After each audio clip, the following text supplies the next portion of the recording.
What is going on, everyone? We are live. Post-match after the Wolves game.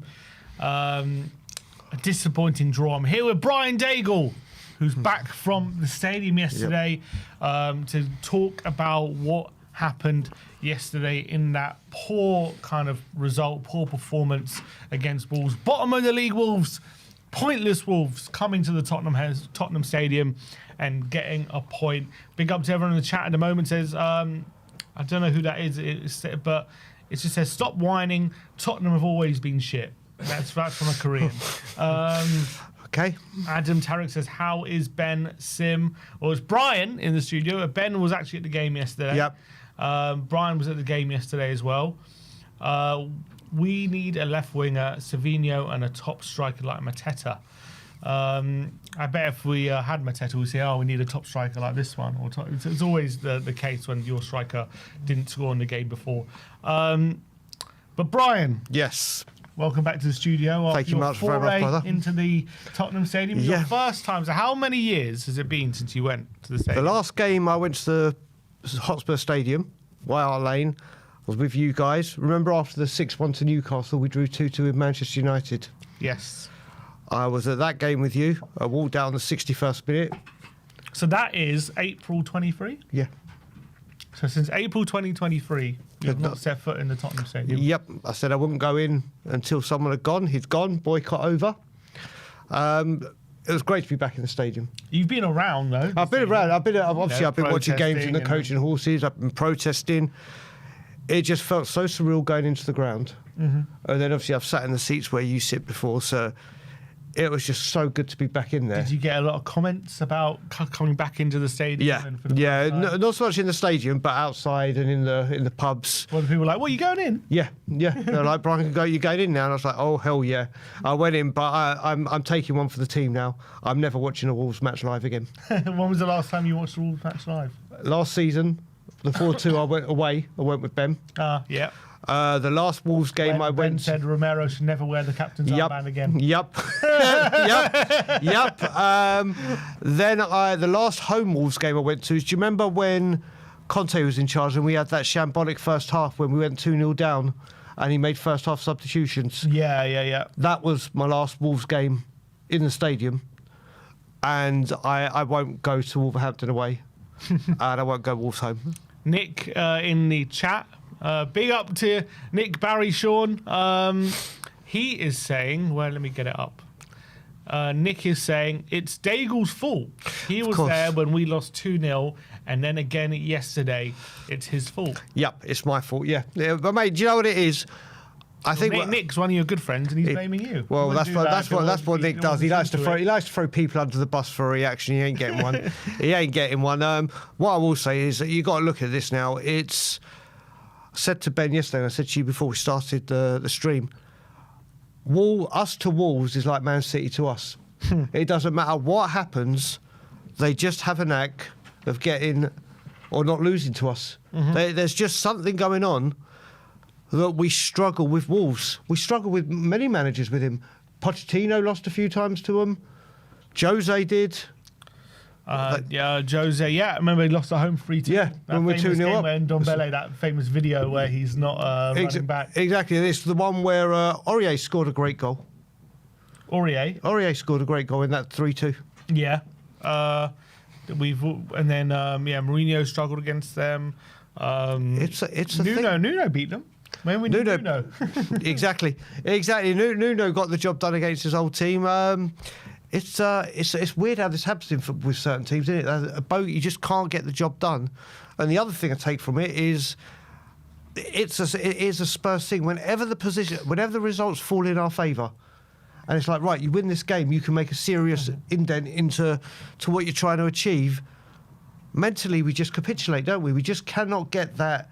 You remember when we were going up against Leicester, when any time a game has come where there's a bit of momentum building and get that result, and other teams that have dropped points around you, you can seriously make a dent.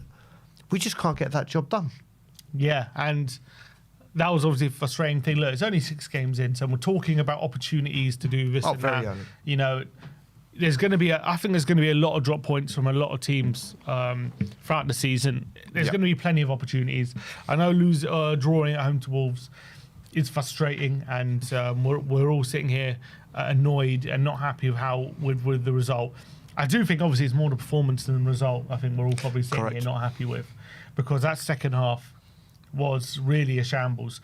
And I do think it seems to be a trend, because you look at so we've played 6 games now. So 2 games, 3 at home, 3 away.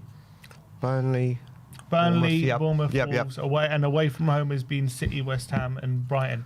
And our performances away from home have been very good. Been far better than our performances at home. At home, Burnley, we won 3-0, but let's be honest, we weren't overly impressive. Look, I think deserved a win, but I think 3-0 probably flattered us a bit. You know, a bit of individual magic from Richarlison. And Kudus, and Kudus, and got us a win. But it's not like we battered them. I mean, we deserved the win.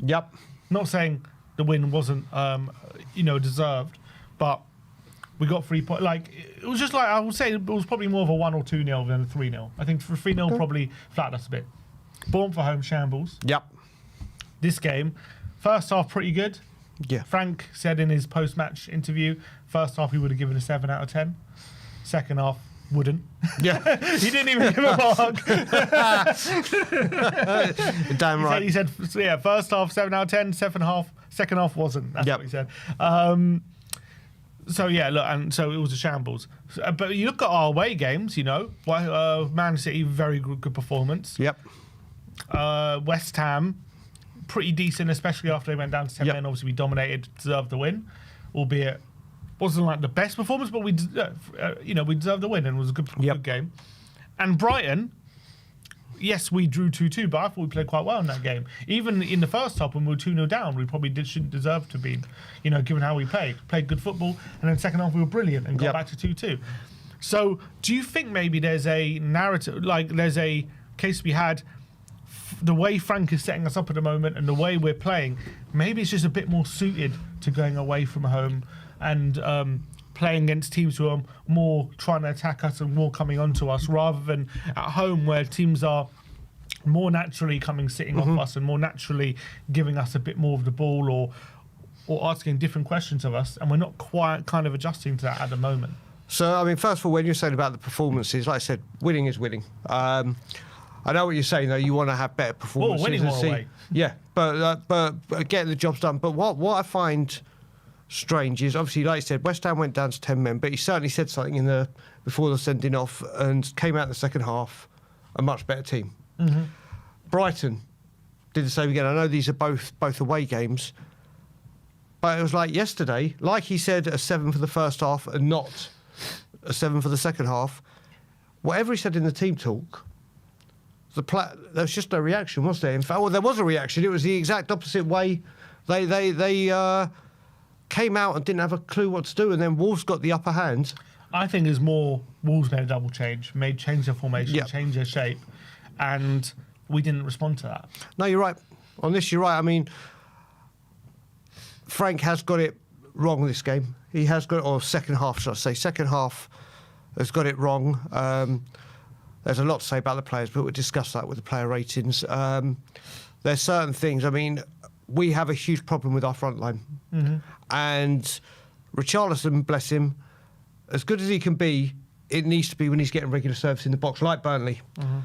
But because of the injuries to Solanke and now to Mawani with this dead leg, however long he's out for, we just keep playing him there. Yeah, can't rotate him. And if he's got no service, he doesn't offer a lot for the team. Could you play Scarlett or come on? Could Scarlett come on? I'm going to chuck a curveball out.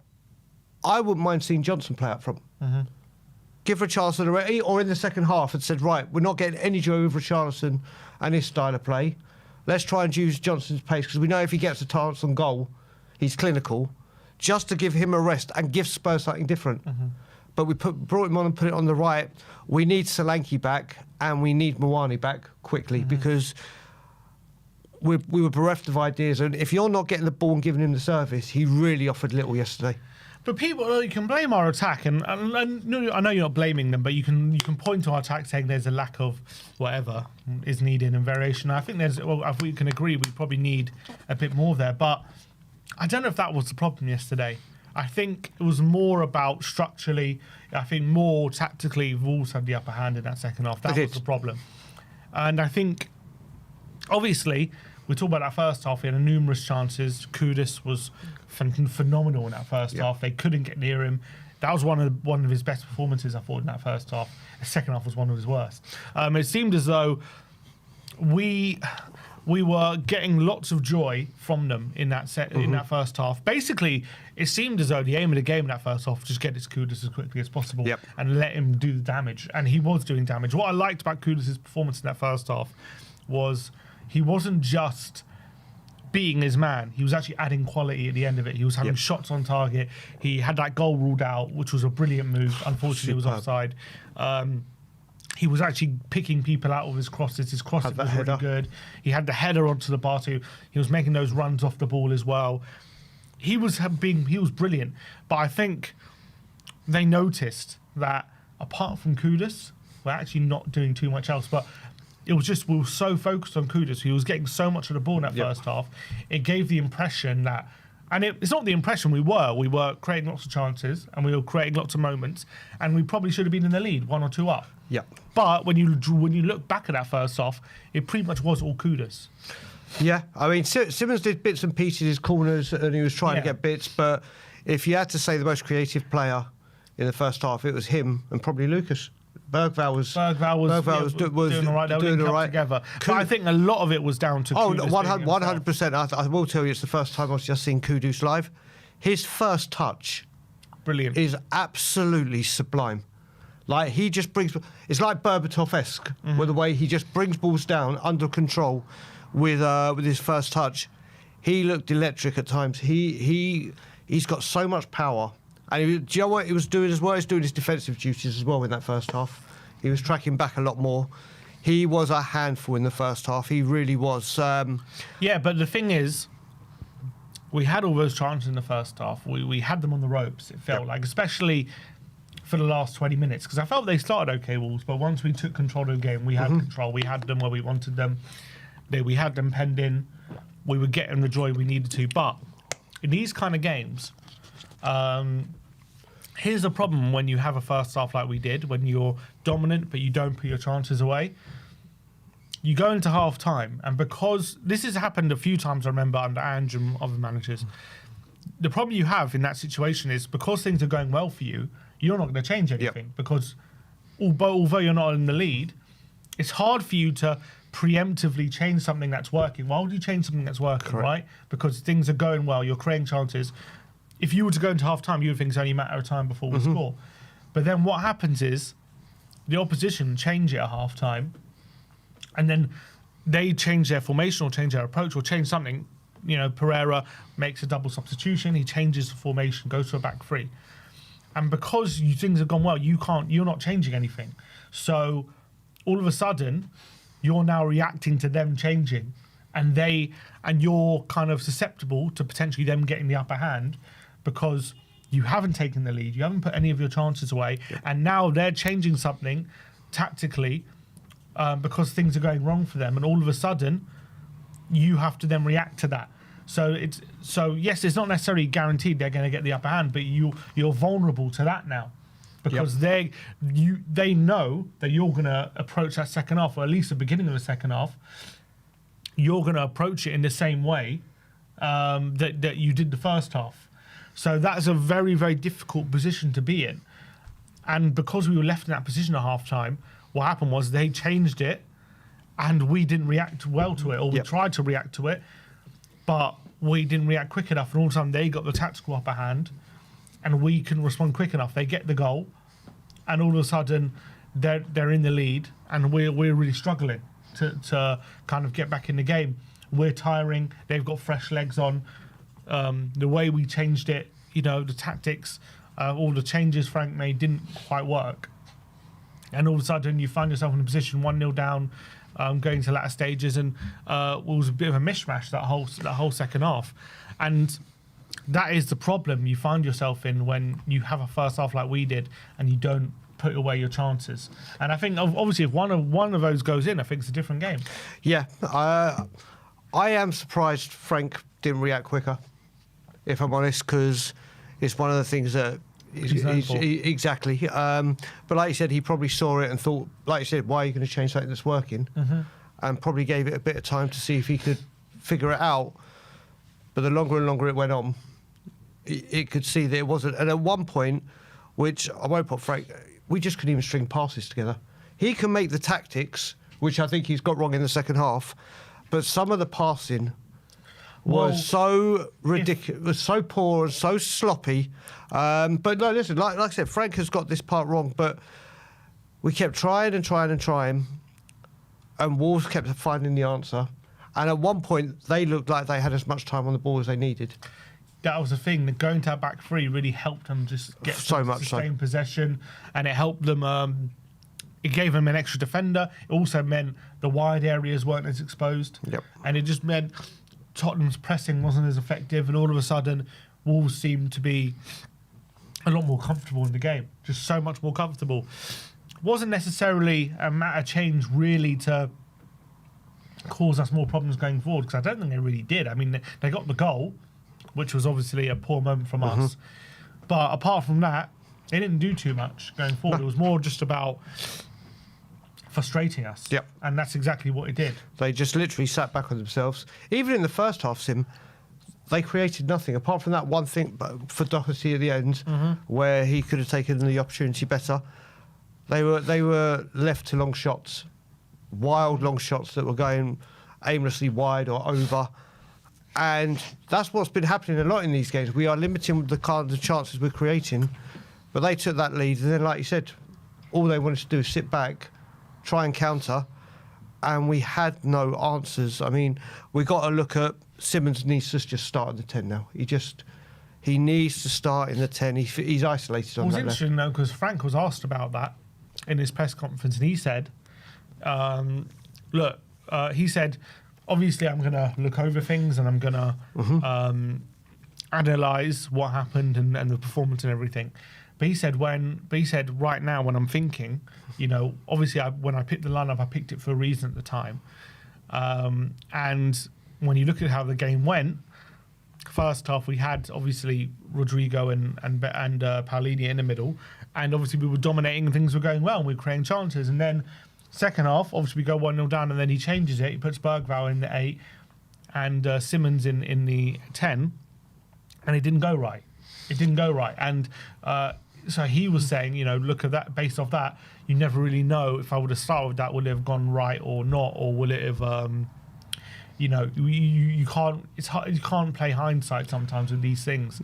But what I would say is, in that first half, Wolves were playing with a back four. If we were getting lots of joy, obviously getting it to Kudus, and we were penning them in.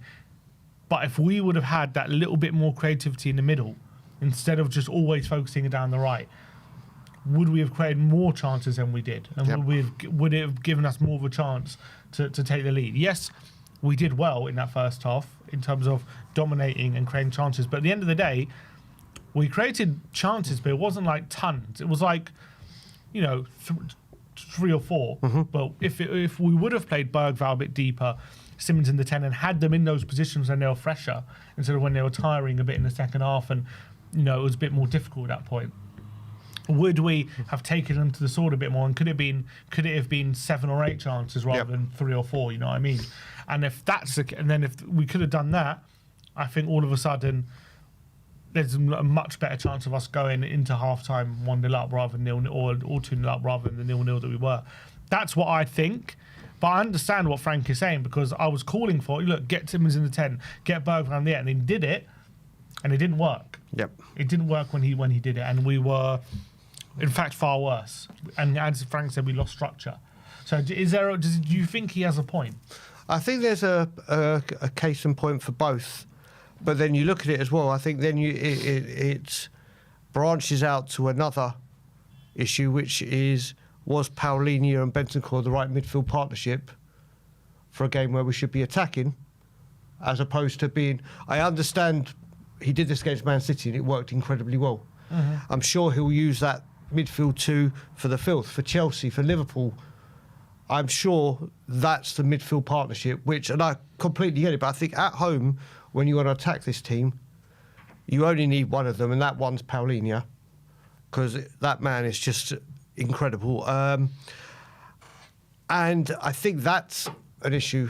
I think him having those two for this type of game may have been the wrong call, and because he had those two, he felt he had to put Simmons on the left. So has this conundrum with where Simmons play now having an impact on whether Paulinho and Bentancur start?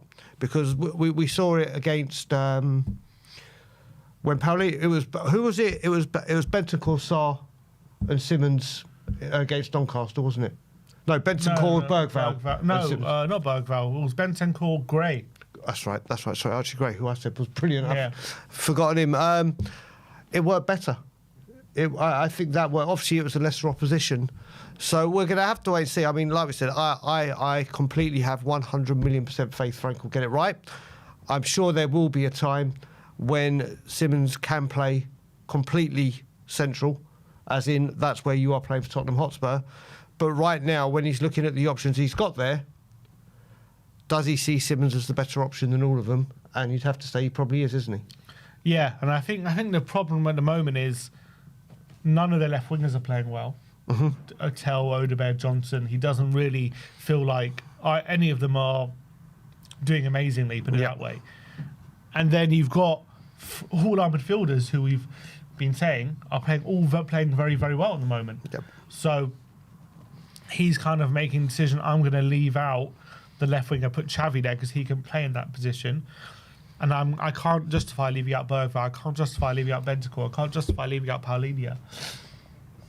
He might have. I think he's feeling that at the moment because they're all in form. All the midfielders are in form. Good point. And the wingers are not. But is that the right balance for the team? I don't know. Look, but what do you think about what he said? He said he did make that change and it didn't work. Also remember, Simmons was on a yellow card.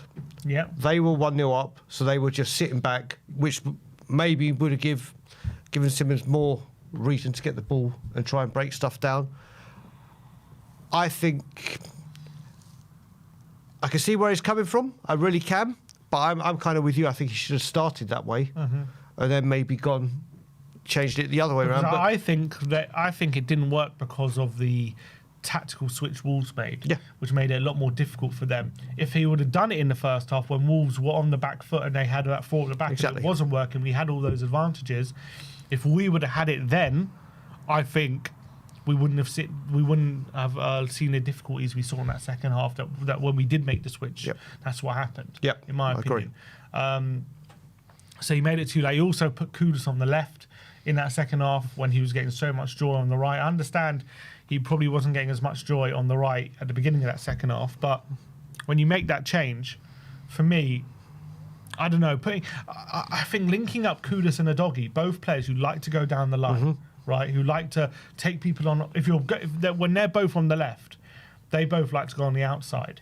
So there's not much link play. They're going. In fact, when they tried to link up, it failed miserably between the two. So I thought tactically putting those two together on the left didn't make too much sense to me. The only reason I can think that was done is because he felt that Kudus probably could have more of an impact on the left than Johnson would have.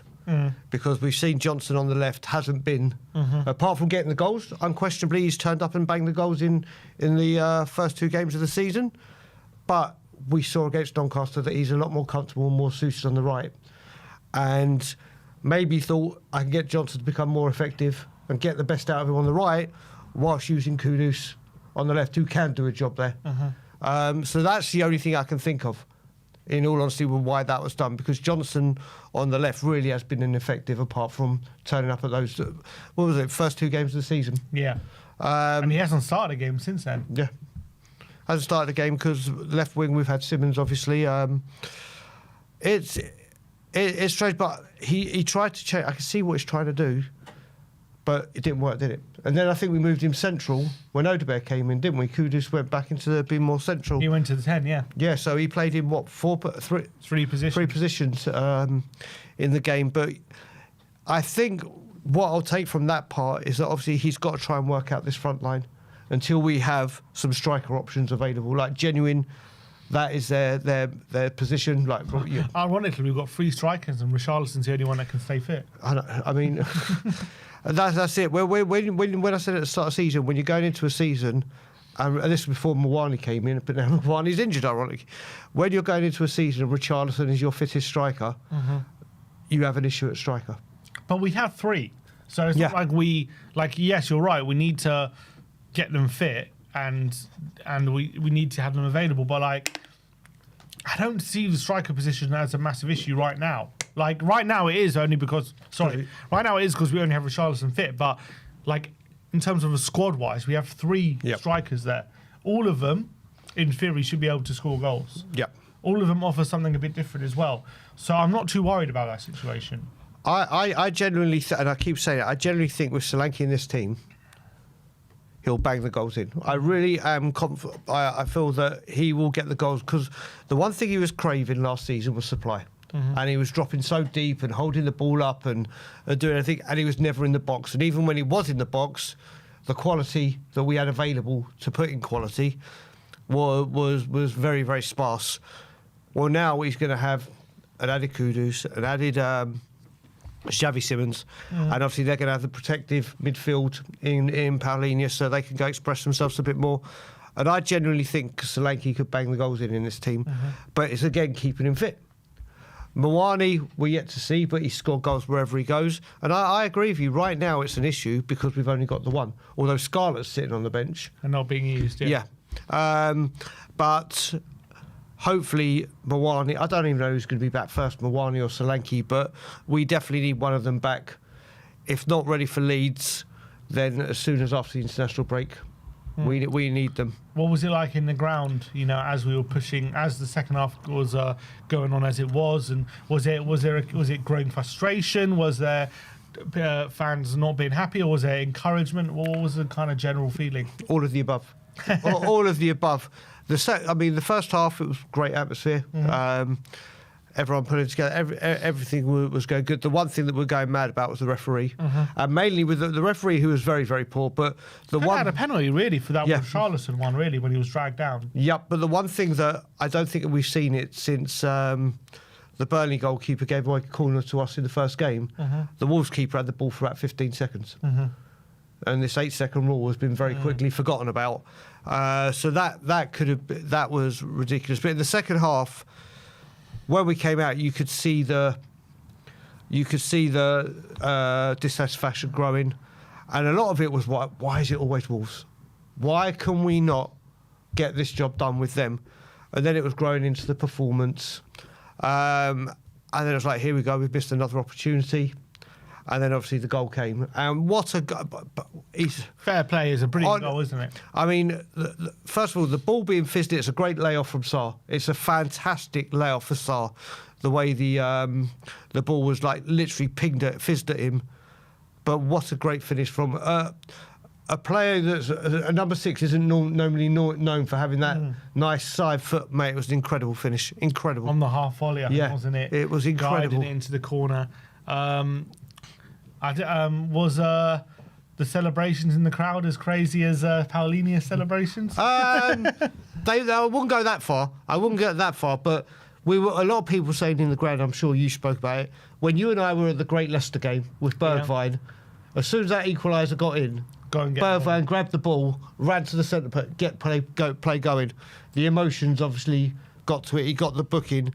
But there was time to get another one. Was it a talking point, the fact that he ran, took his shirt off? Was it a bit of an over-celebration? I think, do you know what? When we ever started celebrating, you're just jumping up. You don't for that split second. Not even looking, And then I think on the walk back, it started to hit. On the wall, where did you go? No, on the walk back to the halfway line. Sorry, I thought you jumped. No. I jumped into the east stand.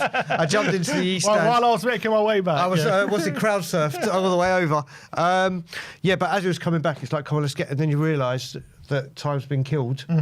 Or momentum, whatever you want to say. But yeah, it was an incredible finish. I tell you what, watching Paulinho live is a great watch. And to be fair, and whatever you want to say about how bad we were, and we were bad, and based off, the second half display, we didn't deserve anything, and we ended up obviously getting the equaliser. Credit to the team, and for not losing belief that we could, I guess, get that equaliser. So I guess that deserves a little bit of credit. Well, you look at the last 2 games.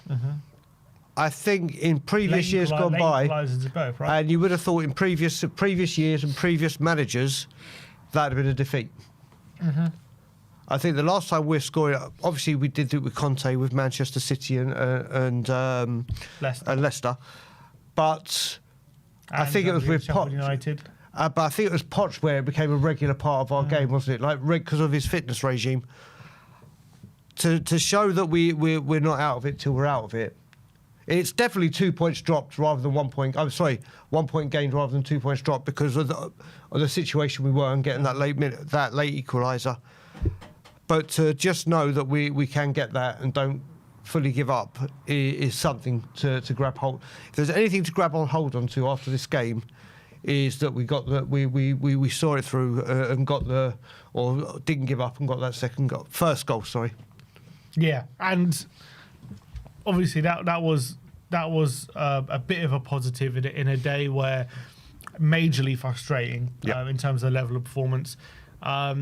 But in the day, we end the game in third. The draw took us to third in the league. Yep. So as frustrated as we are with the performance yesterday and the missed opportunity to go second or whatever, it's one of those where it's a learning curve. I think at the end of the day, Frank is only 6 games into his job at Spurs. He's still learning about his team. He's still learning about the players and the squad. And yesterday we came up against a challenge that a kind of a new kind of challenge here, a team changing to a back three mid-game and how we responded to that. I'm sure Frank will look at that and he'll learn lessons from it. Okay, they went to a back three. We responded in this way. It didn't work. Next time we play a team who plays back three, we'll do this instead of that, and we'll change it. And that's obviously things he's got to learn and he's got to understand. Because actually, I'm trying to think, all the games we've played, have we played anyone who played a back three? I don't think so. I think all the teams we played so far have not been a back three. I think so. So that's the first time, potentially, we played against a team who went back three. Yep.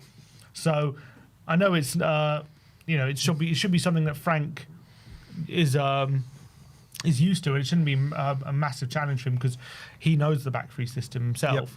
But that's just another learning curve, and he's just got to come away from it and learn from it. Exactly. And then you look at it this week, he gets the opportunity to right it straight away. Go get 3 points in Bodo. Take a 100% record into the Champions League for the next round. Get a win against Leeds. All is forgiven. But is there any I agree with you. And obviously this isn't about Frank, not doing a good job or anything. I think he's doing fine at the moment.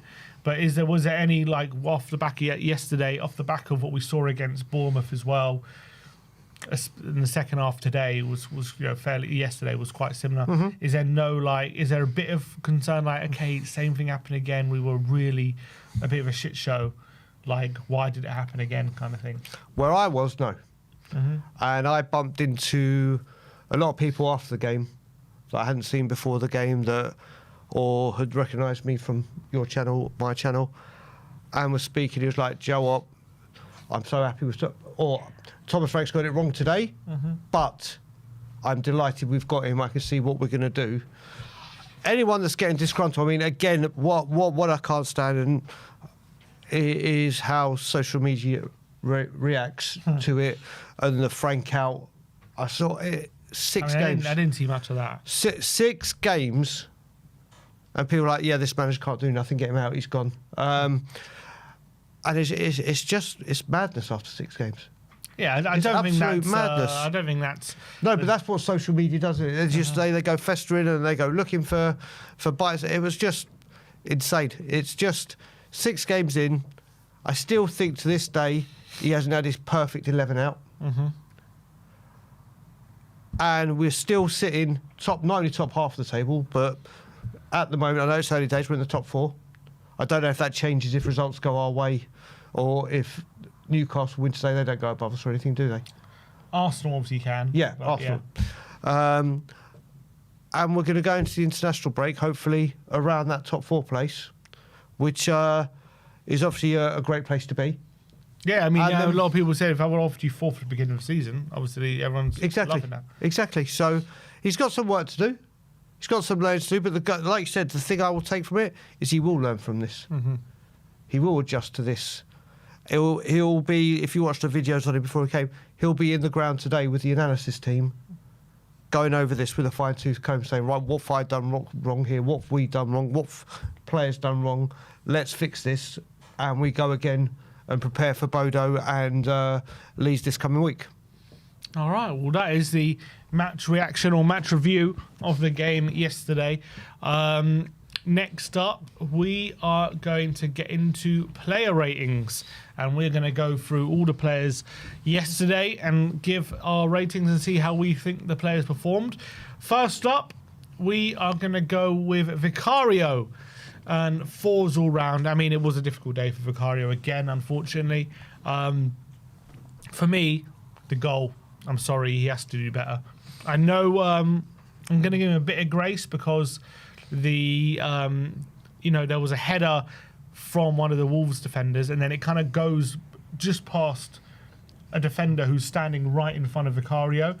I think Vicario thinks that defender is going to touch the ball, and then he doesn't, which leads to Vicario diving rather than literally just...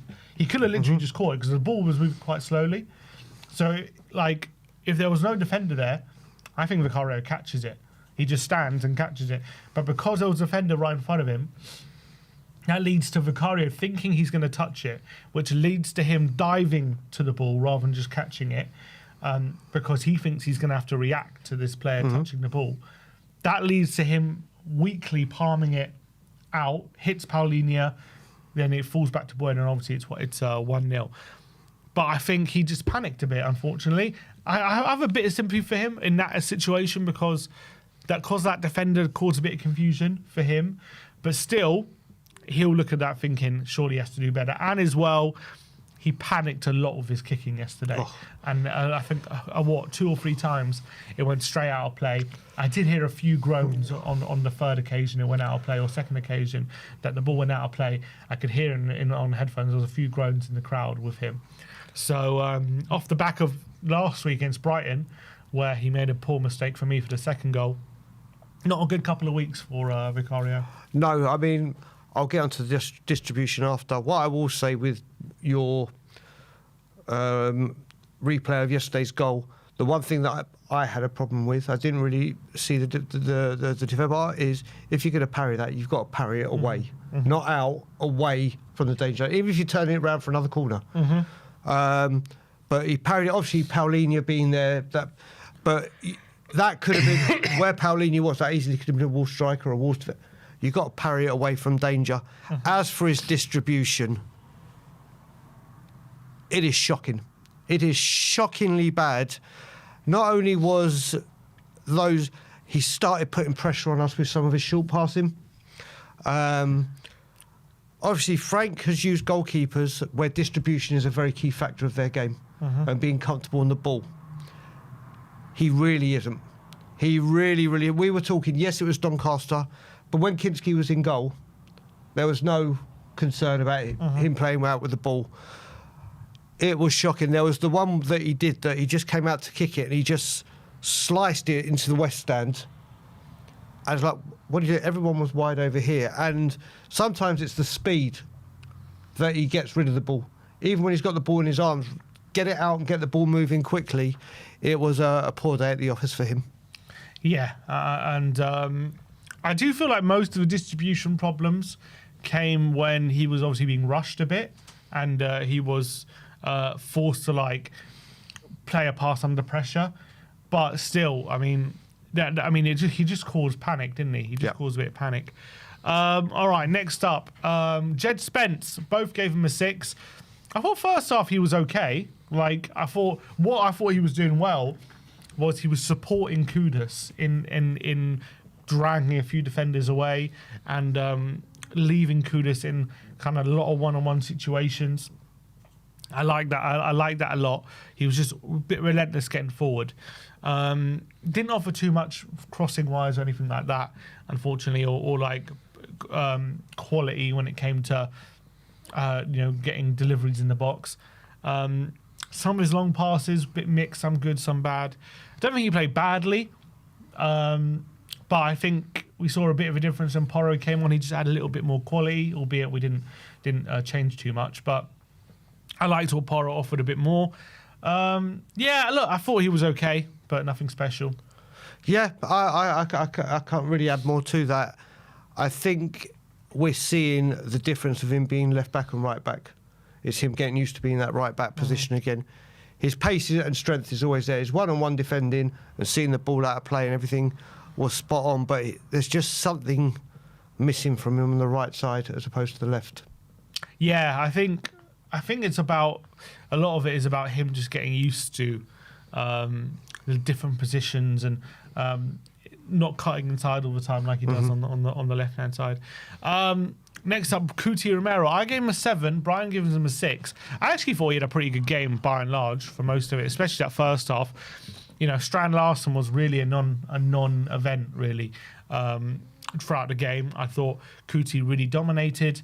One mark down for Kuti was the fact that just before the corner that led to the goal, he was charging down the opposition keeper and he was like playing up front really unnecessarily. I don't know why. Sometimes he just gets in his head, I'm going to go for it. And look, I don't mind it because sometimes it causes chaos, but I mean, it can be frustrating when, you know, they played around him, Wolves, and all of a sudden they were in on our back line without Romero. Then Bentancur was forced to fill in and give away a corner. So that was a bit frustrating. But I thought actually his passing, especially in that first half, was fantastic again. Defensively, yeah, pretty good. So I marked him down for exactly the example you just gave. Plus, you've just mentioned his passing. In the second half, it got very poor. Some of his he got short passes. Short passes were overhit. And just not one of his brightest days for me that I saw there. But I can understand why you gave him a 7. But I personally gave him a 6. Next up, Van der Ven. Both gave him 7s. A pretty solid display from Mickey. Again, he was a big part of why Strand Larsen was kept quiet. Second half, I felt he was a bit more stretched than he was in the first half, where he had kind of had it all under control, it felt. He went on that little bit of a charge late in the game as well, which ended up earning a throw. But, yeah, pretty good. So, for me, watching him, obviously, he's my favourite player by country mile. It's the first time I've seen him live where he's just defended, not last line of defence and has to make the... And he was just superb in the first half. He was superb in the first half. Didn't really get a look in or as influential in the second half, but just watching him and the way he defends now in this kind of new style of defending under Thomas Frank, I just thought he was very, very, very good. So 7 for me. Next up, Destiny Udogie. I gave him a 7. Brian gives him a 6. I thought first half he was brilliant. Yet again. Although there was one moment which really frustrated me. He played a brilliant 1-2 with Richarlison. Gets in behind, and he had 2 options in the box.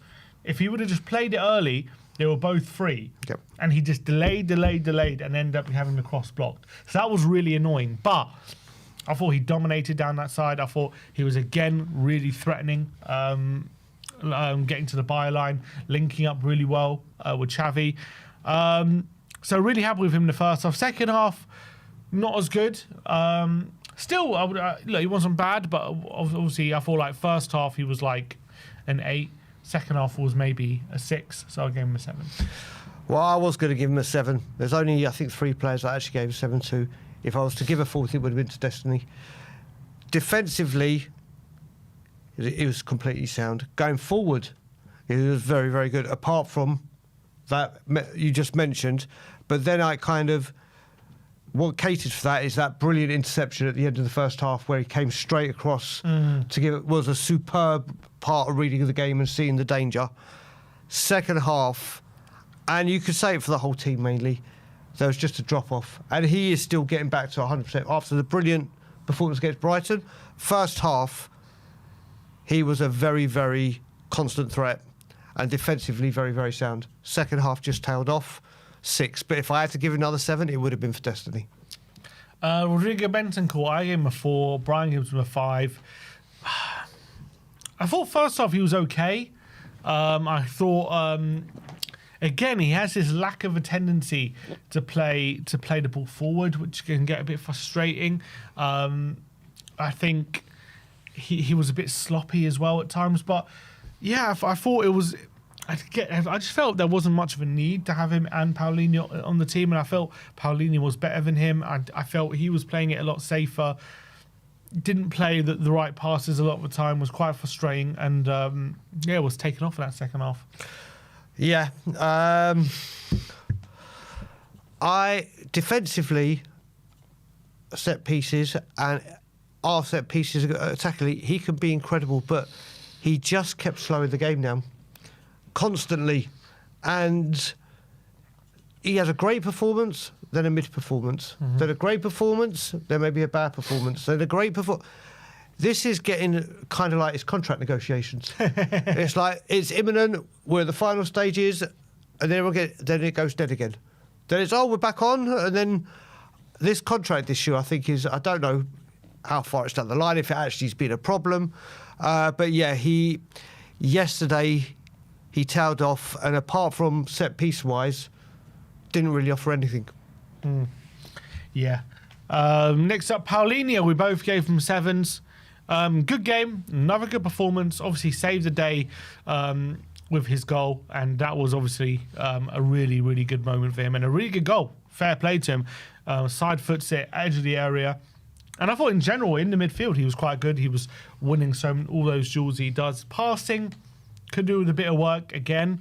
We know that's not his strongest point. He's passing sometimes can be a bit loose, and sometimes as well, like, he doesn't give good, like, perfect passes. He bobbles them and stuff like that. So that needs to be a bit refined.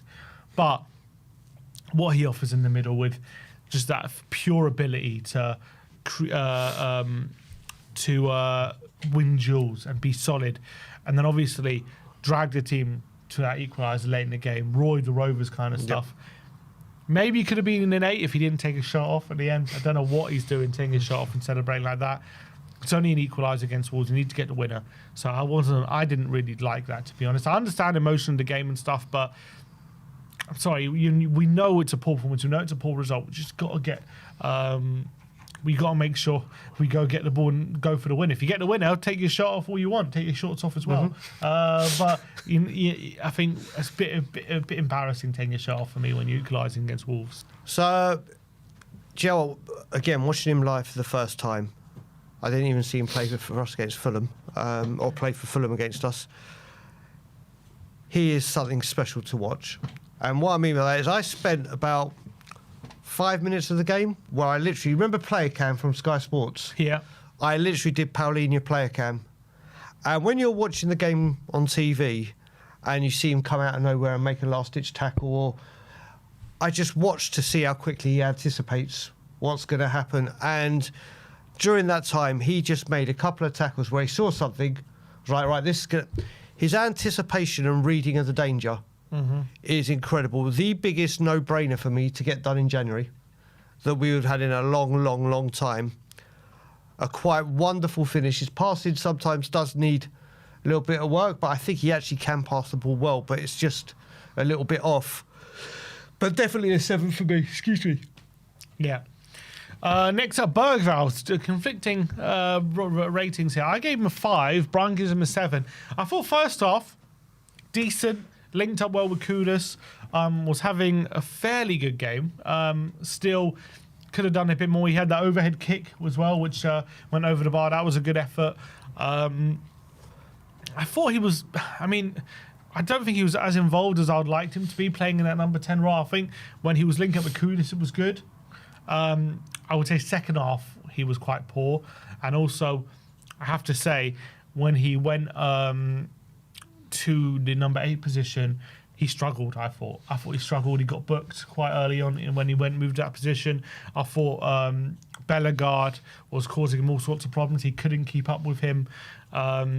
He had a really silly challenge as well, which went right through the back of Bellegarde when he didn't need to, which caused the yellow. I thought he really struggled when he moved to the 8, and that's why he was subsequently taken off. So yeah, unfortunately, I gave him a 5. I think he may have been taken off as well because of that yellow card. He's got a bit of Dele Alli in him for this. And it got that bite, which we all say we love to see in a player. I think in the first half he was a driving force. I thought some of his play in the first half was incredible. The only bad thing about it was that one shot that fell to him and he kind of mishit it. Yes. Because if he'd hit that sweet like we knew he can, that's in the back of the net 1-0. I am so impressed with Lucas Bergvall. Yes, he tired in the second half and didn't have that much effect.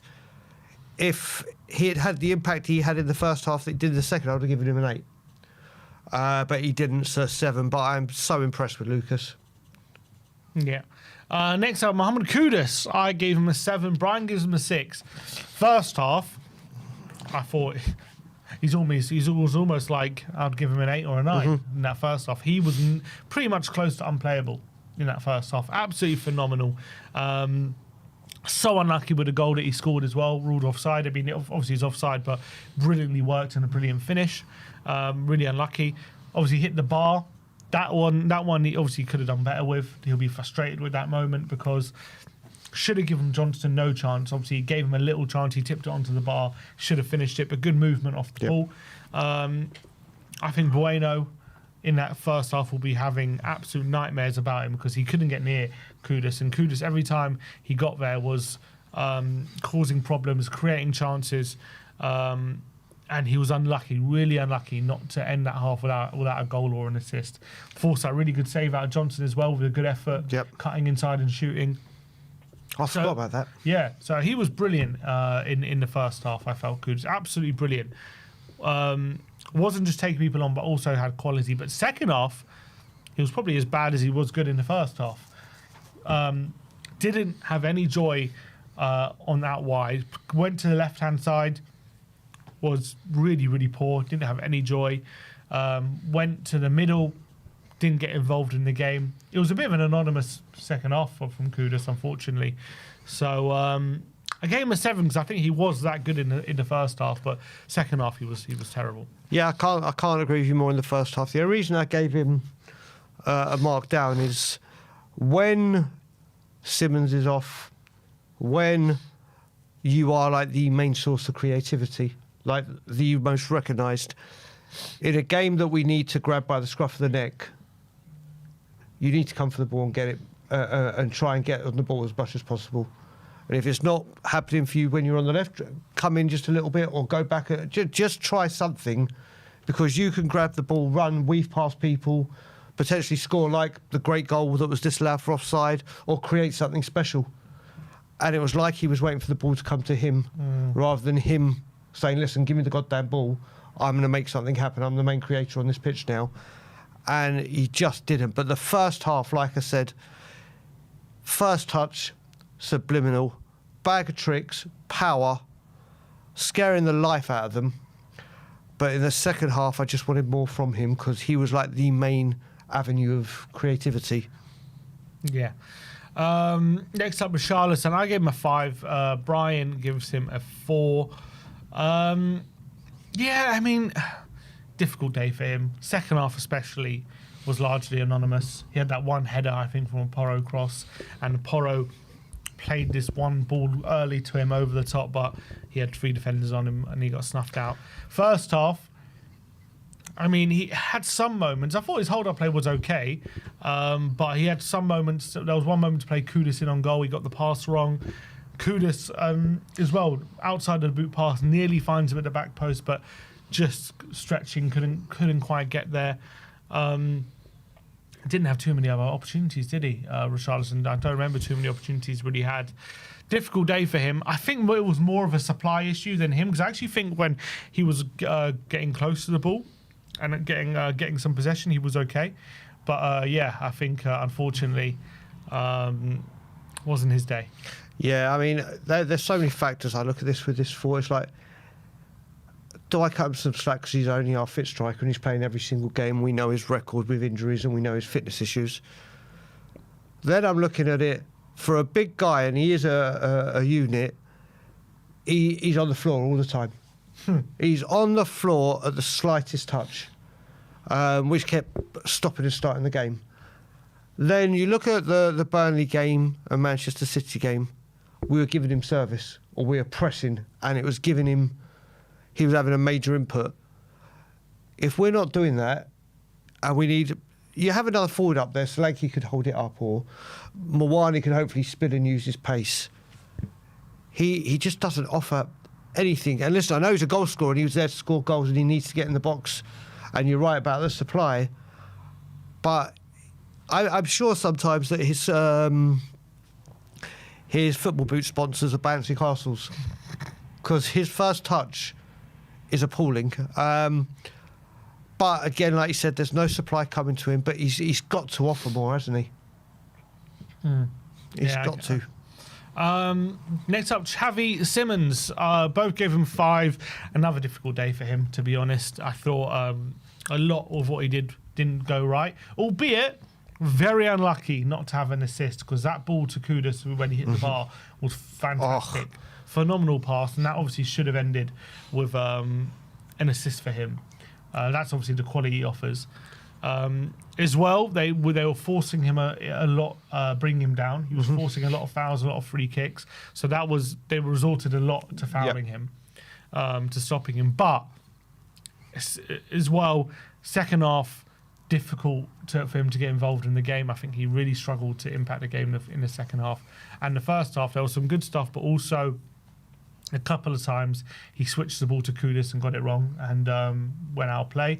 And as well, there was another moment where Romero does a beautiful switch of play to him and he just takes his eye off the ball and miscontrols it and went out for a throw. So a bit of sloppy play from him yesterday. Wasn't a great day, but even on a bad day for him like yesterday, should have had an assist. Yeah, I mean, he started the game very brightly. Now, I haven't seen it back. He picked up a yellow card for a tackle that looked like he got the ball. Yeah, I thought he got the ball as well, but on replay, he was a foul. It was okay. Yeah. So it was a foul. So he's picked up that yellow card, and he just kept cut. One thing I did notice is there was a couple of passes that he overhit, and they went out for throw-ins. He needs to be in the centre. He started so brightly, and some of his corners are right on the money. But yeah, just a challenging day for him. And we've got to give him a bit of time to settle in. Obviously, he's playing out on the left when we really want to see him on the centre. But yeah, he wasn't firing on all cylinders, let's say that. What also I think being in the centre would do for him is, I feel like him on the left, it's quite predictable when where he's picking up the ball and where he wants to go. At least when he's in the centre. I know he prefers that left-hand side, so he's cutting in, but if you put him in the centre and have a left winger there, it gives him the licence to have that freedom. Could he go to the right? Could he drop off to the left and have a little bit of the movement and a bit of that freedom, and it makes him a bit more unpredictable.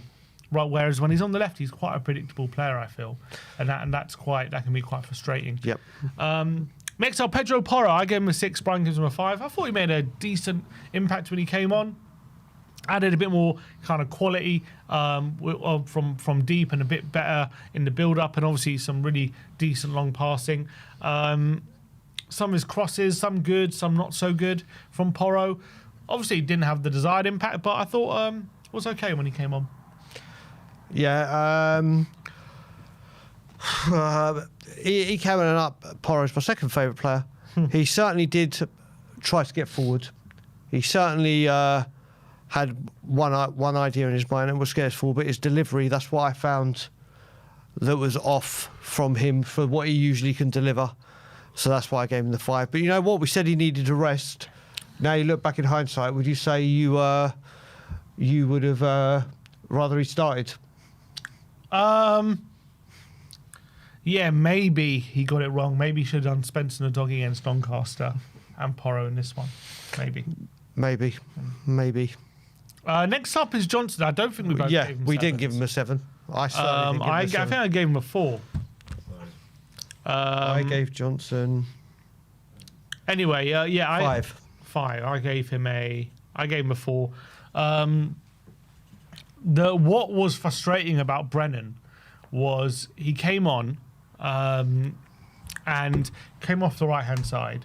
Didn't really impact the game in a great way. And the difference between him and Kudus was, you give it to Kudus and he can turn, he can take on his man and make things happen.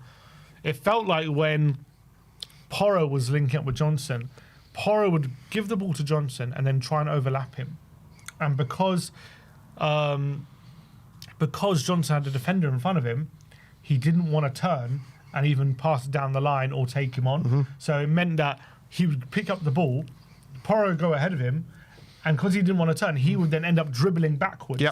And he did that a few times, and it kind of killed a lot of our moves. And Porro was left stranded in the opposition half because he's trying to overlap Johnson, but Johnson's not looking to turn and play forward because he's too scared.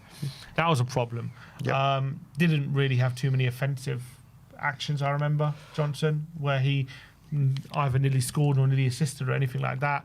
And I have a problem with Johnson in these kind of games where you're against a low block and you're not offering a lot of space. Those are games I think Johnson does struggle in, unless he's kind of ghosting in unnoticed. But then that means, you know, he's not being creative, but he can kind of get in the positions to finish moves. But I feel like if you're asking him to be creative like we were yesterday, it's not working. Yeah, but there was one attacking move that got huge groans, where again, like he was doing at Bournemouth, we were heavily going forward, and he overhit a pass that went out for a goal kick when someone was trying to run inside. Was it? I can't remember who it was, but someone, it may have been Porro, trying to run inside like towards the penalty area, and he just overhit it. It went out for a goal kick, and it was like. But everything else he did, like you said, we worked the ball from left to right, right to left, and as soon as he got to Johnson, all he did was dribble back and either pass it sideways or back to Vicario. But he just didn't have long enough for me to give anything above a 5 or below a 5. So that 5 is where I stood. Wilson Odebear, I gave him a 4. Brian gives him a 5.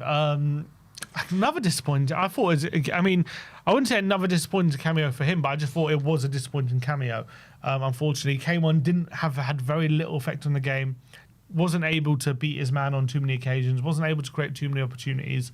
Was quite wasteful. Wasn't great from Odebear. Yeah, the same reason I gave Johnson a 5. Didn't come on long enough. Didn't have an impact.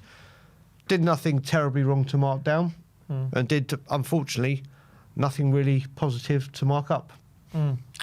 Pub Mate Sar, we both give him 6s. I thought he was pretty decent when he came on. I thought he did impact the game quite positively. Got an assist for Paulinia's goal as well. I thought he did all right, actually. Pub Mate Sar, fair play to him. Decent cameo. I think I don't. This may be people think I'm overreacting or anything, but I don't think the assist is being spoken about highly enough. That ball was fizzed in by Tell at such a rate. And you know how we say when players come on, shouldn't take penalties straight away. They got to get whooped. He's only been on a little while. To stop that ball and get it rolling perfectly for Paulinho to take that shot on, which, let's face it, he only had one chance of that shot and had to take it. I think that piece of play was incredible. I was even toying giving him a 7 just for the assist. I think it was that good the way he got that ball but down under control and back to Paulinho. But it's good to see him back, most importantly, isn't it? Yeah, for sure. And I thought added a bit of energy when we needed it as well. Yep. Fair play to him. And lastly, Matisse Tell, I gave him a 6. Brian gives him a 5. Obviously, he only had about 10 minutes or a bit less on the pitch. I thought it did all right, to be honest. I thought it did a bit more of an Odebear. It was his ball that led to Sarr laying off to Paulinho, which obviously got the goal. Fair play. I thought Patel was okay. I mean, didn't do too much, but obviously was just involved in the goal.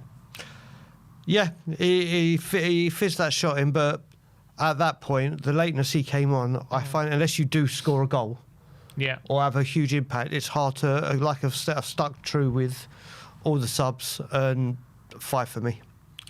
And lastly, the manager, I gave him a 4, Brian gives him a 6. I just thought he got it wrong yesterday.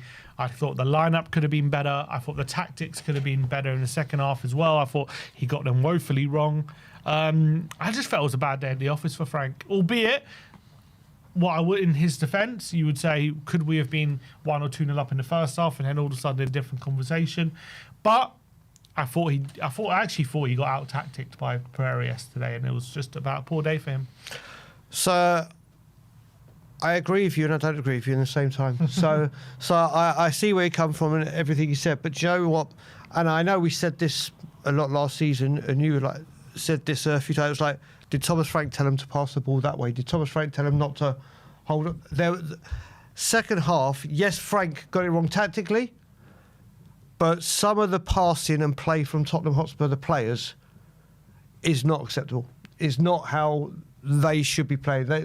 They've come up against different formations all their career. They should be able to pass the ball 5 yards, 10 yards. We were just giving the ball away stupidly. I do think Frank got it wrong tactically. There's no question there, or no qualms from me. I've got no problem saying Frank got that wrong.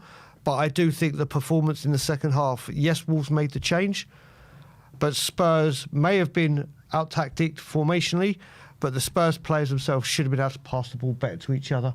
And one thing that was really poor with it is when it came to throw-ins and stuff like that, the lack of movement to get the ball and the lack of movement when players were on the ball, when you're seeing it live and you see all the whole pitch, that's not a Thomas Frank thing. That's the Spurs players thing. So, bad day at the office, but a 6 for me. All right. That is our player ratings. Let me know in the comment section below what you thought of the ratings we gave. Did you agree or disagree with what we gave the players or the manager? Let me know in the comment section below what you thought. Joe B says, the Ange apologist cannot wait to put Frank down. Look, what do you want me to say? He had a good game. I thought he managed it poorly yesterday. It's just the truth. I'm a big fan of Frank. I think Frank's doing well. It's just the reality. Frank didn't, in my opinion, I think a lot of our problems were down to how he managed the game. That's just my opinion. All right. Let's do reacts now, and we'll see how the internet reacted to the game yesterday. So first up we have... wait, can you refresh it? Oh, no. Yes, Gus says, asking this Spurs team to create an open play chance or look even slightly threatening. What do you... Well, we did in the first half. This is the thing. We did in the first half. And again, what we've got to look at is we need some different we need some different options going forward. There needs to be, I think when, let's say this international break, for example, I think what Thomas Frank, Justin Cochrane and the team look at is the defence is locked down. All right, we conceded 3 goals in our last 2 Premier League games, but fine. Obviously, you don't want even that, yesterday, you know, I know the goal we conceded was poor, but like in terms of the level of chances we're conceding, it's still quite low. Exactly. Midfield, but for midfield, yes, we know they're doing well. Like we're saying there's 5 of them going for it, and they've all got a valid stake to claim a starting place. But they've got to try and find a solution to this front line. Obviously, Udogie, Johnson, Richard, they need. But that is what Frank said. He said yesterday in his press conference, you know, foundations are good. Yeah, but we're adding layers to the attack, and it's a process. Exactly. And 2 months into the job, or 3 months officially at the club, but 2 months obviously of playing football. He's got all the time in the world for me, so he'll get it right. But I think that going back to that, we created chances in the first half from open play. Second half was second half we scored from one. Yeah, we did. So I get what they're saying. That obviously in the second half we hardly created anything, but I think that's a little bit wild. Yeah, I mean, I do think we are having a few problems, but I wouldn't say. I think yesterday was the opposite. I thought most of our chances were open play. In fact, set pieces we didn't look as threatening like yesterday. All right, next up, Brennan Johnson reacting to Spurs obviously equalising. He was the one who did grab the ball, and he had Paulinia's shirt ready and waiting for him, and he was calling him back. So at least someone was trying to get the ball rolling again. Fair play to Johnson, telling Paulinia, "Come on, we need to get the ball. We need to get the winner." I want to mark Brennan Johnson up 1 point for that and that alone. Fair play, Brennan. Someone's got some standards here. Maybe put him at 7. Simon Yemeni says, answers like this worry me about Frank. He criticised his own decision-making against Bournemouth, only to make the same mistake again yesterday, but this time defends those same decisions. 3 shots on goal in 90 minutes against the worst team in the league is nowhere near good enough. And this is Frank saying, asked about his team selection, he said, I'll always look back I'm back at it, but a good old coach told me once that the lineup you picked, you did that for a reason, and you don't know what would happen if you picked the other one. Maybe we would have lost 2-0. So I need to go with what I believe in, of course. That is not to say I'm not watching the game back and not reflecting and thinking about, could we and should we? You never know. I actually think first half was quite good and we created enough. We would like to create a bit more, but yes. Actually, after I took Rodri off, you could say it didn't work because we lost the structure. So who knows? One thing is for sure, we need to do a little bit better in the second half. So he says, somebody maybe says that answer worries him because he defended his selection in this game. Yet against Bournemouth, he admitted, I got it wrong. That was on me. But in this one, he seems to be defending his selection. And I agree with Frank. You agree with Frank? And the reason I agree with Frank is Bournemouth absolutely battered us. Mm-hmm. Absolutely battered us. From the very first minute whistle to the final whistle, we did not have an answer to anything. Yes, he could have changed it. Yes, he could have made differences. But Bournemouth, let's not get right, they absolutely took us to school. Mm-hmm. Wolves, we've both said, and a lot of people, first half we were great. Well, not great, but should have done enough to get at least a couple of goals. And then second half it went wrong, like we said. So the first half people saying he got right, second half he got wrong. So I agree, yeah. I think it's a bit about... I don't want to get into this now where we're comparing this to this because, yes, we should... Normally you'd want to take 6 points from these two games. There's no qualms about that part. But Bournemouth, we drew with... No, they did double over. We drew with... Double over us last. We drew them at home. Drew them at home, lost to them away. Wolves drew with last season, lost away, and the same, I think, the season before. Wolves seem to be a bogey team to us. Mm-hmm. We've come out, and like I said, first half we looked really, really good. Second half we didn't. Yes, Wolves made a change, and maybe Frank needs to take some accountability, saying I should have changed and reacted quicker. That part I get, but saying that answer's worrying, not for me at all. Yeah, I feel... Look, as much as I think I would have rather he started Javi in the 10 and Bergvall in the 8. I don't think that is what cost us because, as you say, first half we were the better team and could have been in the lead. So I don't think it's the team selection necessarily that was wrong and what cost us the result. I just think how he managed the game, especially after not scoring the chances, and how he reacted to them changing formation and their tactics. That is what cost us, for me, rather than the lineup from the beginning. Albeit, I do feel like maybe if he would have started with Javi in the 10, Bergvall on the 8, could we have created more in that first half? Maybe, but we never know. But I don't think that was what he got wrong yesterday. I don't look at yesterday and think that is the mistake he made. I think it's more the in-game management. Correct. Jacob says another successful appointment for Dr. Tottenham. I'm not. Listen, is he back in action? Dr. Tottenham, it's this. You got to look at this. How many years have we had an issue with doing this?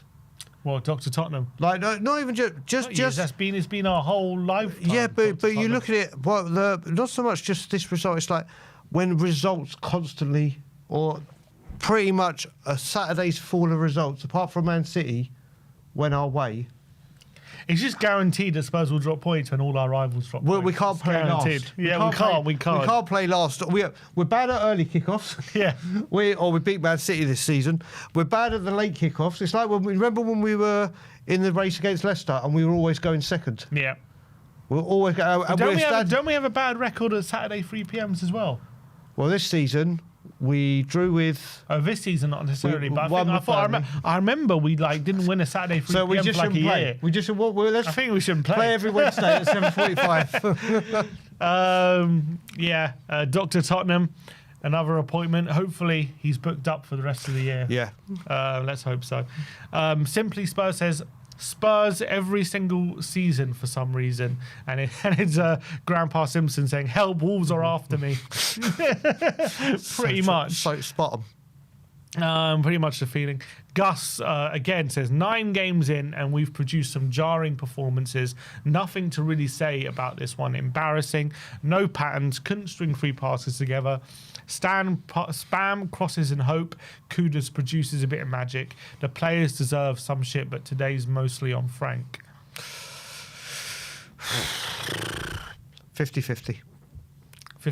Like I said, first half, all go. I agree. In the second half, like I said, like we spoke about, we couldn't put 2 passes together at some points. Yeah. I think that's 50-50, in all honesty.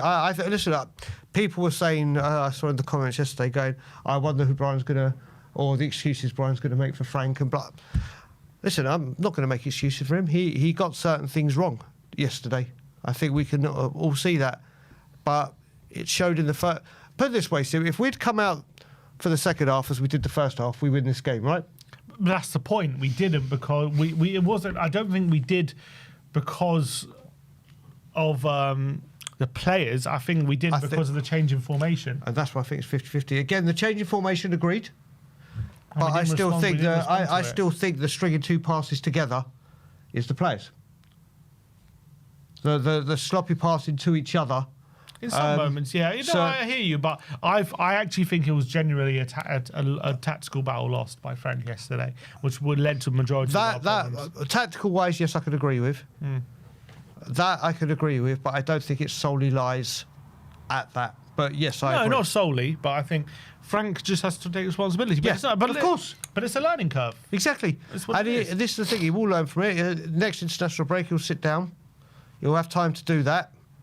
And you got to go through these moments when you're new in a job to understand what works, what doesn't work, why this happened. Like things have to not work to realise what doesn't work. You know what I mean? And also that with that as well, that helps also in a way that when it comes to January, and they're like Thomas, Frank, who do you need? What positions are vital to you? Hopefully, the new style of ownership go right. What do you need? Give me the positions. Give me the players. Let's go fix it. He just has to learn from it. Yeah, that's the quality of manager. You have something like this early on, and then you learn from these moments. Yeah, that's what makes you a good manager. It's not having these moments or not. It's whether you learn from them and whether you can adjust to them. Talk THFC says, let's be honest, we haven't looked good in pretty much any game apart from City this season. The football is really worrying under Frank so far. This has got to stop. This has got to stop. So now it's like we're bemoaning winning. We're upset. We've won 3 out of 6. Okay. So we won 3 out of 6. Won our Champions League game. Won our Carabao Cup game. Give me the winning. 3rd in the league. Give me the winning all day long. This is just trying to hit Frank. When has it got to the point where we're now slamming the style of play after 6 games? After 6 games in the Premier League, we're now at the point where we're criticising the style of football when, as I've said many a time, I don't think he's had his best 11 out. In terms of style of football, I believe only City and Liverpool have scored more goals. And conceded? Conceded Palace, Sunderland and Arsenal. So we're what? Less. So we've got like the 4th best defence and the 3rd best attack. Yeah. That's terrible. Oh, and Newcastle also conceded. Yep, less. it's terrible. Starting to play there, Brian. We haven't looked good in any game. Sure. Apart from City. Sure. Don't agree? No. What other games have we looked good in? I think we looked good, very good second half of Brighton. I don't think we put in a great 90 minutes. That I will agree with. Second half of Brighton, second half of West Ham, second half of Burnley. Actually, I'll say the very good 90 minutes Manchester City. Yeah, as he said, apart from City. Yeah. So yeah, that's for 90 minutes. But you won't find a team in the Premier League that gives a good 90 minutes every single game of the season, where they're like, oh my God, they're incredible. It's early goddamn days. There should be no worrying signs about Thomas Frank. I said, as that his first 11 available, players still to come back. Too early to be saying this stuff. Midnight says João Paulinho after scoring an equaliser against Rock Bottom. Oh God. Over celebrate much, Mate, it reminds me of Alfie Devine's slide after the Sheffield United, the Preston goal last week. That's I should have been given. This was João Paulinho. Get the ball, mate. Come on. Oh God.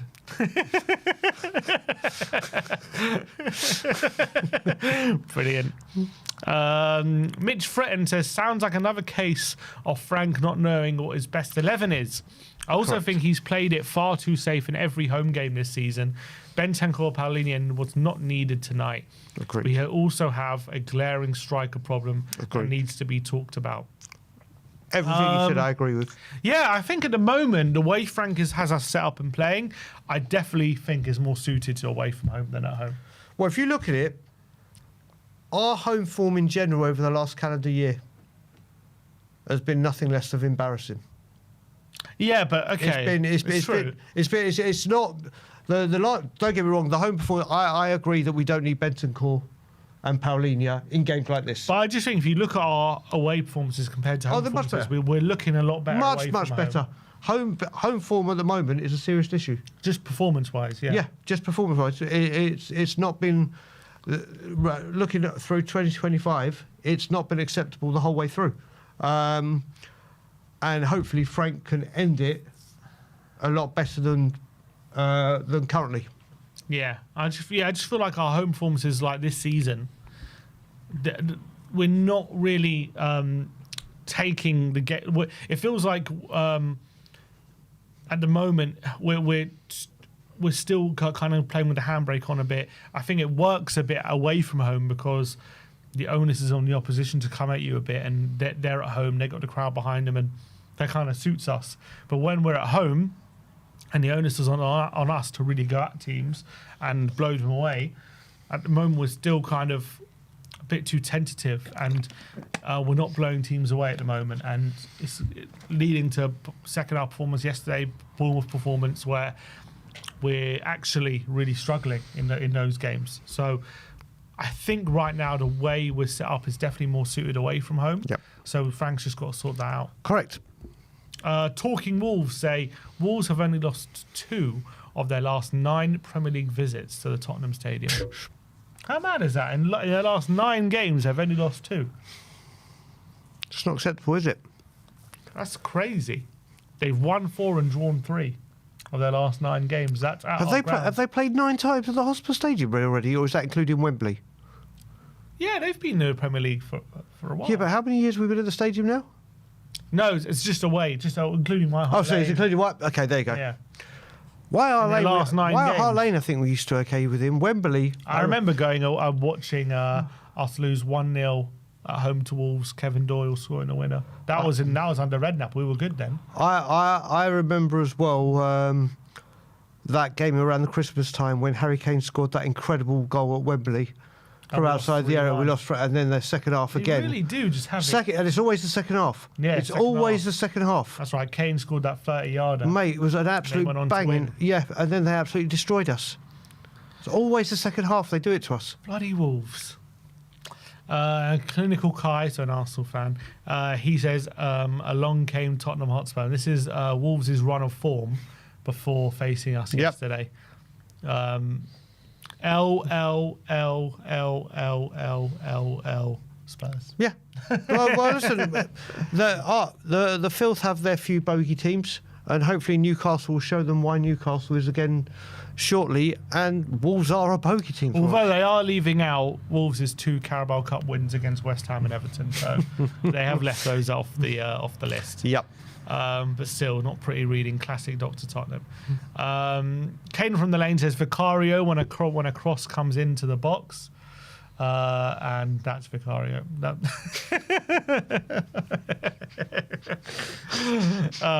Bit harsh. I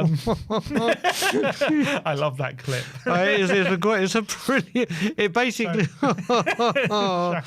Oh dear. Anas Ahmed says, a few thoughts from yesterday. Lessons were not learned from Bournemouth. Bentancur Paulinho should never be starting together at home in a game we're expected to have most possession. Xavi Simons was poor, but he needs to play in the 10. Don't stick him out on the left. He's our out-and-out number 10, and he needs to play in the position where he can get on the ball and dictate the play more often. Frank needs to choose a left winger and stick with it at least until January. Avoid the likes of Simons and Kudus out of their best positions. Apart from the nothing learned from Bournemouth, because we've discussed that, I agree with everything. Yeah, what's frustrating with Frank playing Xavi on the left on the left at the moment is he's played him there so far from the start in Premier League games, hasn't quite clicked. He then put him in there for Brighton when he came on. It did work, and then he's put him back on the left. So, like, I don't understand what he's worried about at the moment. Like, what's he worried about? Starting him there in that position in the Premier League. I don't really understand. Yeah. The way I've seen it. And if he's wide, it's not going to work. He has to see it for it not to work. You know what I mean? So, I think during the week, this is just my theory behind it. It's not 100%, or I haven't had this confirmed or a source or anything. I honestly think Spurs probably could have signed a left winger in the window, but Thomas Frank has got his eye on one player. May have been Savinho, and it may have come back to haunt us. But I think he had a left winger in mind and said, do you know what? I've got multiple options here, and now I've got Simons added. I think I can get through till January, and then we'll go for a player, whoever it may be, in January. And at that point, I would have got it, because we have a go at Spurs for wasting money on certain players and going, you pay too much, or why'd you bring him? And then there's no money the next window to get the player. So I was thinking maybe that's happened, so we're going to attack it. But then you look at it now, he's got so many options there, and he still sees Simons as the answer to that. Now, is it because he doesn't rate the left wingers at all, and he thinks, right, Simons at least can do a job there? Rather than, because if, like we said, Bergvall, Sarr, whenever they played the 10 or whatever, whoever it may have been that's in that, they've been able to do a job. Whether it hasn't been the creativity Simons does, it's been the engine or the energy or whatever it may be. But now I think it's getting to the point where hopefully he sees after that Brighton game and after this break that, do you know what? We didn't create anything in that set, or I need to have him there. Because like you said, even if you've got a left winger there, and you said Simons is inside, he can release that left winger. He's got the quality to put that final ball in. So I think we need. I think it would improve our left winger if Simons in the 10. I think it will. I think it will. But I agree with the comment saying he's got to pick one, whether it be a Johnson, whether it be an Udogie, and just say, right, you're going to be a left winger for 5 games or starts. This is your chance. Go. Yeah, his reluctance to do that is a bit frustrating at the moment. Let's hope in the next game we'll see it. Squawker says, João Paulinho has won more duels, 10, and made more tackles, 5, than any other Tottenham player against Wolves. He also scored Tottenham's equaliser in the Premier League. He also scored Tottenham's latest equaliser in a Premier League game since September 2023. I'm guessing that's Sheffield United. That's got to be. When we beat them. Yep. So all action from Paulinho yesterday, just showing, what he's about, isn't he? This guy, honestly, I don't think we could have got a better number 6. Even if we were going to get a world-class number 6, he is a world-class number 6, by the way. In what he does, he is such a unique throwback to like an old-class number 6. He's a monster. He is brilliant. And how many times have we seen that this season? Paulinho made the most tackles. Yeah. Paulinho made the most this. Paulinho made He is just unbelievable at what he does. And the only regret we have is he should have been in a Spurs shirt years and years and years ago. Can you imagine, in all honesty, I said this to someone yesterday, I think it was Danny, if Ange had played the number 6 and Ange had signed him, things could have been very, very different. If he had someone like him in the middle instead of, potentially. Could have been very, very different if he had deployed a Paulinho. Agreed.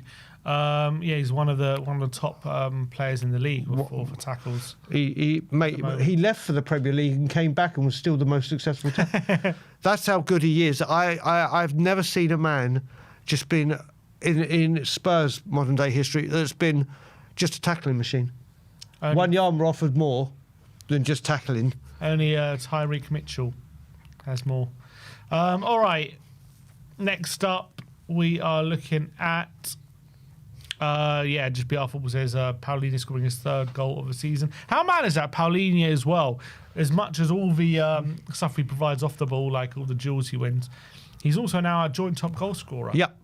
Goals against City, Doncaster, and now the game yesterday. Yeah. So he really has been so important to us, hasn't he? When we signed him, I did not think for 1 second he'd get 3 goals all season. Yeah. But I think he also has a bit of quality. I know what I would say about him. I think his ball striking's decent, but I would say it's more when his passing technique leaves a lot to be desired. Like he struggles sometimes he bobbles the pass or he kind of makes the wrong decision. But I think you put in a position like yesterday where he has to get a shot off or something, he can do it. I don't think he's terrible. Doesn't have terrible technique. So you look at him. He's been a defender for us. He is mainly a midfielder, and he's our top goal scorer. He is a threat from set piece as well because he's quite good in the air. Yeah, he's just honestly. I want to hear in January that this is done, official, signed, 2 years. He is just too good. He is. As you know, a lot of people will say, "Oh, he's 30, he's going to be past it."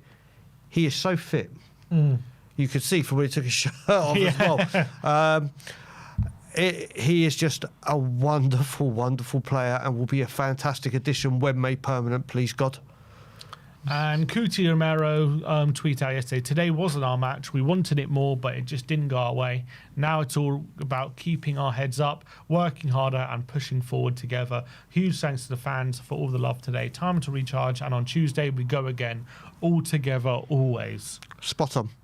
Nice message from the captain. Spot on. And at least, look, to be fair, we didn't lose. So, again, just keeping that unbeaten one going ever since the Bournemouth game. And at least we'll just keep that ticking over. Crystal Palace, God bless, how well are they doing? They're now 18 games. Yeah. 18 games. They're the only undefeated team or team not to have lost to the Premier League so far this season. They started it, and it has to build. And they've got Glasner that they're used to, and Glasner's got them playing great football. We're just at the start of Frank, and this. Not losing is always great. I think it was the manner of the draw yesterday, wasn't it? That was the most upsetting thing. But Kuti Romero, the skipper, has got it absolutely spot on. All right, well, that is React. That's how the internet reacted to Spurs' 1-1 draw against Wolves. Let's hope Spurs can put things right on Tuesday. We go to Bodo. We'll have the match preview tomorrow because the game's on Tuesday. So looking forward to that. That is today. That is it for today's stream. Just a quick one. Villa 3-1 up against Fulham. So they're having a good time of it at the moment. So fair play to them. They could be on their way to the first win of the season. But that is all for today's live stream. We'll see you all tomorrow as we preview the game against Bodo. We'll get Frank talking about in his press conference all the team news and everything. So we'll preview and put the lineup tomorrow. We'll see you all very, very soon. Like, subscribe and comment. And as always, come on, you Spurs.